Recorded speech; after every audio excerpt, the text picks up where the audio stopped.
Good morning, everyone. I want to welcome you again today. Thank you for joining me in our little conversations. I appreciate that. I just wanted to let you know that probably sometime next week, my office will be moving from the fifth floor solarium area back over to the first floor of the healthcare center. I'll be in my old office, which was right next to the concierge desk. The first office past the concierge desk. My phone number will remain 3883. And so please feel free to call me anytime. It'll continue to be forwarded to my cell phone, so there's no problem. And you can get me anytime that you'd like to talk. So I am looking forward to having a space of my own where I can record and where I can talk to people privately. I enjoyed being on the fifth floor because I would see so many people. However, there was no privacy if we wanted to talk. There's no longer any intention at this time to lease out the first floor, which was the reason that caused me to move initially. So I will be back on the first floor of the healthcare center, probably sometime next week. Yesterday, I'm recording this on Wednesday, on the 8th for tomorrow, the 9th. But anyway, this week was my son's birthday. He's 40 years old, and I find it very hard to believe that I, who am so young, have a son who is 40 years old. You know, I was talking to various people, and there's just some things you never forget. You never forget, I think, the day your child was born. You never forget just certain things that stand out in our lives. And for good or for not for good or for bad, it's a wonderful thing. I have a great son, and he has taken excellent care of me during this time, particularly of COVID. He's really stepped up, and when I was most vulnerable, he was protecting me by doing all the shopping and all the things. And I am really blessed that I'm so fortunate to have him there with me. And we have made the decision that it's best for both of us if we live together for the foreseeable future. And so it's just a joy, really. But anyway, of course, you can't help but have a birthday that a mother doesn't think about the day the child was born. And I thought I'd share some of those memories with you. I'm sure you all have your own, and I wouldn't mind hearing them. But I did want to let you know that I was married. Michael's father and I got married just after high school. So he was the first boy I'd ever dated seriously, the first time I truly fancied myself passionately in love. And of course, if you fall in love, you get married. That's what you do. You know, at least that was the way my mind worked at 18, and that's what you do. I was very proud of myself for the fact that I didn't get married immediately after high school, like about a third of my classmates did. The girls got married as soon as they graduated high school, and fewer probably than in my mother's day, but more than. But I was just saying, oh, yeah. So it was a year. I waited a whole year and a half, I want you to know. And I had just turned 19 when I got married. And unfortunately, we were not well matched. I couldn't see it. He was a good man, and he tried really hard. But neither one of us understood that he, too, had Asperger's, just as our son does. And we didn't understand what the problem was, but that's for another day. I guess I had gone to nursing school, and right after we got married, I started nursing school. I'd been in college, so I went to nursing school, and so we put off having children. And bless my heart, if I'm honest with myself, I knew something was missing from our marriage. I knew something wasn't right. I just didn't know what it was, except that I told myself it was because we so wanted children. That's what I said.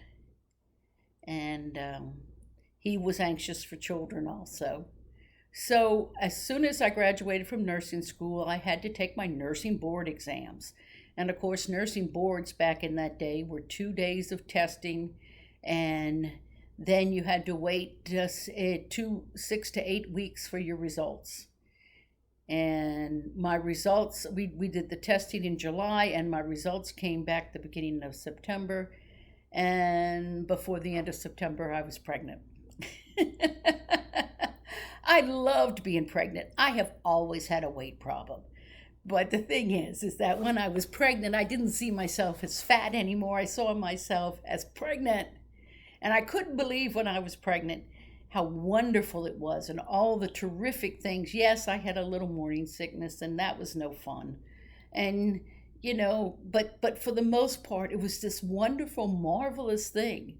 I don't know if there's anything quite compares to what you feel when you finally achieve a desired pregnancy you've been longing, wanting, and hoping for.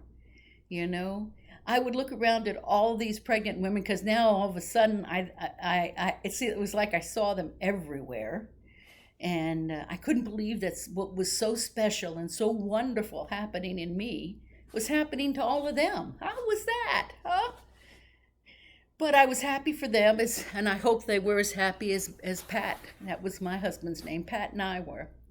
Well, I lived in Louisiana. As a matter of fact, Pat was in college at LSU Baton Rouge, and we lived in married student housing. And the air conditioner was okay, but not great in married student housing. So, what is an 8-month pregnant woman going to do in the middle of summer in Louisiana? And the air conditioning was not that great in the apartment. What do you do on the hottest part of the day? Well, I found a solution. You went to the dollar movie matinee. That's what you did, and you set the air conditioning. And I watched more movies that summer while I was waiting for Michael to be born. As a matter of fact, I remember just a few days before I delivered, I think one of the last movies we watched before I delivered Michael, before I went into labor, was the Blues Brothers. Now, yeah, you remember the Blues Brothers with Jim Belushi and anyway, well, there's this funny scene where they're this kind of blues rock band, and they get booked in a country and western bar, and it's quite rough, and they're definitely, their kind of music ain't cutting it. So they play the only country song that they know, and it's the theme from Rawhide. Rollin', rollin', rollin', though the streams are swollen, keep them doggies rollin', rawhide, and there'd be the crack of a whip, crack, that was, those of you who remember the television show, which is, by the way, how Clint Eastwood got his start as Rowdy Yates, young Ramrod Rowdy Yates. But so that ended up being when Michael was born, and they put him in his father's arms. Pat couldn't think of anything to sing, so he sang the theme from Rawhide. Rollin', rollin', rollin', though the streams are swollen. But anyway, I was going to talk about the day Michael was born. Well, it was July. Michael was born on July the 7th. I had so hoped, my mother was born June the 26th. And I thought, wouldn't it be nice, if Michael was born on June the 26th. I know he's due on July, he was due on like July the 1st. So June the 26th would be fine. But no, he didn't come on June the 26th. And the days dragged on. And then it was my due date. And he still wasn't born. And I felt big as a house at this time. It was so hot in Louisiana. My ankles began to swell. They hadn't given me any trouble, really, all the through most of the pregnancy at all. But here, this last few days was getting bad. And I remember my sister threw a party for my parents' wedding anniversary, which if you've been watching, then my parents' wedding anniversary was July the 5th. And I remember going We had to drive about an hour to go over to where my sister lived to celebrate to the party. And that night, coming home, I noticed my feet were swollen, and I was just miserable. And yes, I'd hoped my son would be born on my parents' wedding anniversary, but that didn't happen either. It's amazing how you just can't, pick out a date unless, of course, you're having a C-section. Back then, of course, I didn't even know Michael's gender because though we had ultrasounds were only for women who had medical problems. You didn't do it so that you could just find, on a routine. It wasn't considered part of routine prenatal care. They were very new, and now it's part of monitoring routine prenatal care. And as a matter of fact, they usually are by 16 weeks or so able to identify the gender of the child. But so I didn't know, so it was going to be a surprise whether Michael would be a boy or a girl. And I remember coming home that day, and I was just getting bad. Well, it was a Sunday night, and I began to have some pains, and the first labor pain I felt that I was aware of, I said, "That's it, it's a labor pain, I know it is." Well, I had been to nursing school, so I knew exactly everything a woman needed to know about labor and delivery. I knew because, after all, I was a new graduate. I had studied it in school as an RN, and I had just passed my board. So I knew everything there was to know about it in my own mind and not in reality. So I felt my first labor pain, and I said, early labor. This is my first baby. Labor is likely to last, 18 to 24 hours. And the first phase, the contractions will be relatively gentle and intermittent, and it'll take, and so this is the good time to go ahead and get some sleep. So I went to bed and I slept, and by 4 a.m., and then at 3 a.m. I woke up and I had this burst of energy. That's called nesting. It's very common among pregnant women. I guess it's, scientists say that it's from the days when a woman had to make sure she had a safe place to deliver her baby, out in the woods or in the cave or whatever, So you get all this burst of energy. What I did with that energy was I caught up on the laundry, and we went and did the laundry. We had to carry it downstairs. Chuck had to carry, Chuck, God rest his soul. Pat had to carry it downstairs, and we did laundry, and I folded up all the laundry and I put it away, and then the contractions got harder. Of course, Pat wasn't able to sleep with all this. From the moment I told him I was having my first contraction, boing, he was wide-eyed and stressed. Well, finally around 6 a.m., about around 6 a.m., the contractions were getting to me to seem kind of regular and everything. So, and I called my my midwife. By the way, I was very progressive. I had certified nurse midwives. I'd seen an obstetrician. They worked with an obstetrician, but because I was deemed a low-risk pregnancy, I was followed by the midwives. And the midwives were going to deliver me in a birthing center, which at that time meant that what it meant was that I would be delivered in labor and deliver in one room, and my husband would be able to stay in the room with me, and the baby would room in with me, and all this. And that was the very progressive way to do things back then, and that, having been someone who knows everything there is to know about labor and delivery, what an idiot I was. How naive, huh? But the arrogance of youth, well, I was right there with him, I suppose, because what I did was so poor Pat hadn't slept. We call the midwife. She tells us to come and meet her at the office at 7 a.m. She checks me. She said, "Well, you're definitely in labor, but it is very early, and you really haven't dilated very much. I think you have a while to go.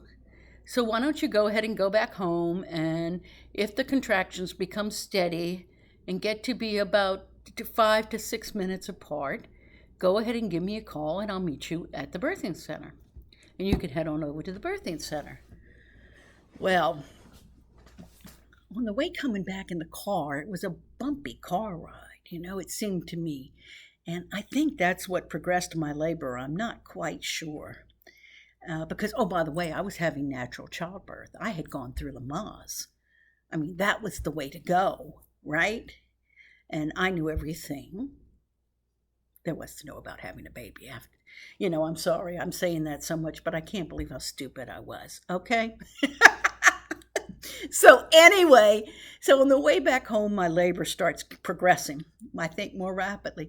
And by the time we get to back to our apartment in student housing, oh, I'm feeling like they're gotten pretty regular. And what does Pat, my husband, say? Oh, this is too stressful. I'm exhausted. I'm going to go to bed. So I tried to feel sorry for him. It wasn't working very well. And my contractions were more frequent. I was sure of it. And I was very restless. And I knew that walking, for one thing, I knew I wanted to walk. And I, started, but I also knew walking was good in early labor. And so I had the watch, and I was trying to time my contractions, and I was pacing back and forth and back and forth and back and forth. And I guess it was probably about an hour later. I guess we'd gotten back from the midwife's office at probably somewhere around 8:30. So now it was probably almost 10 o'clock.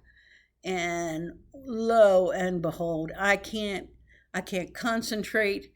I can't think straight. I can't time these. I'm getting very, very irritable. And I'm thinking, oh gosh, I must be in late, I must be entering, mid-labor, late labor. I mean, because I can't time these anymore. I can't think straight. The confusion and restlessness and focus on the contractions, so I can't believe, because I told myself, I started off by telling him when he went to bed, saying, oh, poor Pat. Well, the more I paced, and that poor baby, he's all stressed. He hasn't slept since I felt my first contraction at, midnight last night or whatever time it was. Mm-hmm. And so I'm pacing back, but I'm getting less and less patient with him. Finally, I think I waited too long because I wasn't tactful at all. I threw the bedroom door open, and I hummed the watch right at his head, but fortunately I missed, and it hit against the headboard. And I said, you have to get up and count these and time these contractions, because I can't do it anymore. So I'm pacing back and forth. And of course, he's groggy from sleep, and he's trying to count them. He's sitting at the kitchen table, and he's trying to count them. And I'm fussing and complaining. And when he finally counts them, he realizes they're 5 minutes apart. And I said, well, then call her and tell her we're headed over to the birthing center. And of course, we had to call our parents, and they were down in New Orleans, which is about an hour and a half from Baton Rouge, 2 hours, hour and a half or 2 hours from Baton Rouge. And we headed over there. Well, we got to the birthing center, and Pat drove like a maniac. I remember telling him, you don't have to drive like this. And he goes, I've wanted all my life for an excuse to speed. I'm having a baby. We're going. And zoom. And just let a cop stop me. And I said, oh, what an idiot. Everything aggravated me at that moment. All I could think about was these contractions. Natural childbirth is not what I had expected it to be. It was a lot tougher, let me tell you. So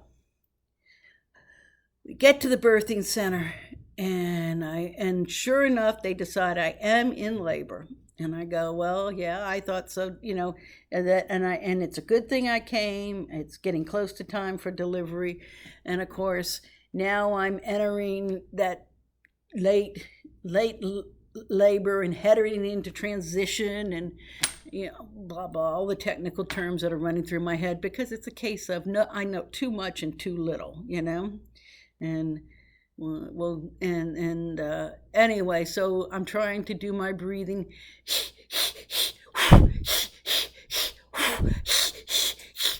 to breathe through the contractions. That's called pant blow breathing. And then there's the pyramid pant blow. You go 2 he's. He. Okay, enough. Those of you who've done it know what I'm talking about. Those of you who've never done it, I'm sure you don't care, because you never are going to deliver. You are never going to have natural childbirth. Now, you see, I had elected for natural childbirth, but as a nursing student, I should say, when I was doing my labor and delivery rotation, which, by the way, was all of 3 months, so that's where my vast knowledge came from, that had caused me to be such an expert on this. All the women had epidurals. And when a woman has an epidural, what you do is they can't feel anything from their rib cage on down. So you put them on a monitor. The monitor senses the contraction is coming. And when it's time to push, you tell them, okay, here comes a contraction. I want you to start pushing. And they go, when they're trying to push. Not necessary when you're in labor. Nature has made a way for you to feel the urge to push, and there's no doubt about it. There is no way you cannot push. It is the strong, overwhelming urge that takes you, and when that urge to push, when it was time to push, getting ready for delivery, they had to tell me to breathe because I was beginning to turn blue. They didn't have to coach me on pushing. No, I knew to push. Well, I pushed and I pushed. My contractions were now fairly close. My brain got foggy because, according to the textbooks, as a primipara means first-time baby, I should have had 20 minutes of pushing, and then the baby would just be delivered, would slide on out, right? Not. No, I had pushed for over an hour, and I still had not delivered this baby. So there is a rare, almost unheard of complication called uterine tetany, where the uterus contracts and it doesn't let up. And that is a severe complication of pregnancy, but it is extremely rare. However, Miss Know Everything There Is to Know About Nursing feels like it's been over an hour and I'm still pushing. I'm in uterine tetany. And the midwife said, Kathy, I've been doing this for almost 40 years. I've never seen a woman in uterine tetany. Uterine tetany is a very rare complication. They just put it on your nursing board exams to have a question to ask. It almost never happens. You're having breaks in between these contractions. You're not I'm in uterine tetany. She said, enough. And with that, she gave me a mild sedative. Very low dose, very small, but very welcome, let me tell you. So the contractions continued for about another 20 minutes. And at this point, my befuddled brain decided, I'm going to be in labor forever. It's never going to change. This is what the rest of my life will look like. I will be pushing this baby out for the rest of my life. It's never going to end. There began to be a little flurry of activity at about 1.5 hours where I knew they were changing the table, getting ready for delivery. And I thought, I don't know why they're doing that. This baby's never going to be delivered. This baby is never going to be delivered. I mean, I'm going to be in labor forever. And this pain, and the pain was so intense and it was so severe. It was very hard work and it was painful. Don't let anybody tell you it is not painful, because it is. I have often used that example. Well, not often, but occasionally use the example of being something hurting so bad you forget everything you ever knew or everything that made sense. Because surely had a rational cell in my brain been able to function at that time when I was in so much physical pain, pushing and delivering that baby, I would have known that no woman has ever been in labor forever. The baby always gets born, something happens, but nobody has been in labor. No woman has ever been in labor forever. And lo and behold, 5 minutes later, there's a baby. And oh, he was beautiful. Oh, it was wonderful. Just then, as soon as I heard Michael cry, I heard the voice of my parents and my in-laws, my mother-in-law. So they're out in the hallway. Pat's mother had come too. My parents had picked them up and picked her up and brought her with them. And they arrived. It was about 2 o'clock in the afternoon. It was actually 1:30 when Michael was born. 1:35 when Michael. 1:35. I'll give it to you. When Michael was born, in the afternoon, and I heard him just arriving outside. So nice. Of course, there was still a little bit more work to do. I got to hold my beautiful son. I count his fingers and his toes. And then he got handed off to his father. Michael was 7 pounds, 9 ounces, and he was 21 inches long, which is long for a baby. And he was beautiful. I think he was the most beautiful baby that was ever born. I'm quite sure of it, you know. And then he was handed to his father, and I heard Pat singing, you know, they were cleaning me up, and then I had to deliver, you know, the afterbirth and get all these things done. And I heard Pat singing Rawhide, rolling, rolling, rolling to his son. And he was beaming, and I was beaming. And before too long, they had me all cleaned up.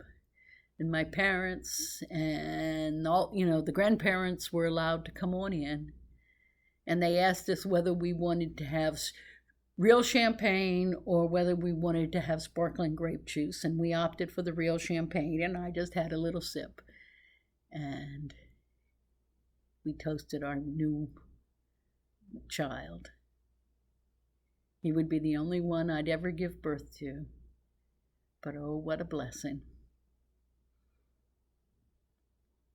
There's some things you never forget, aren't there? And for whatever problems came up later on between Michael's father and I, Michael still is the one wonderful thing that will always keep us connected. And that day, there is nothing but joy that I remember. Oh, I know the pain is there. But it just seems distant and unimportant. I hope you have your own memories too, but you know, that is a truth about pain. Once you get through it, once you come out on the other side and have found something positive again, you never forget the pain. But you really can, if you focus on what you can hold now that is so good. The good in what you hold now. The memory of that pain can fade away. God bless you. And until next time, take care.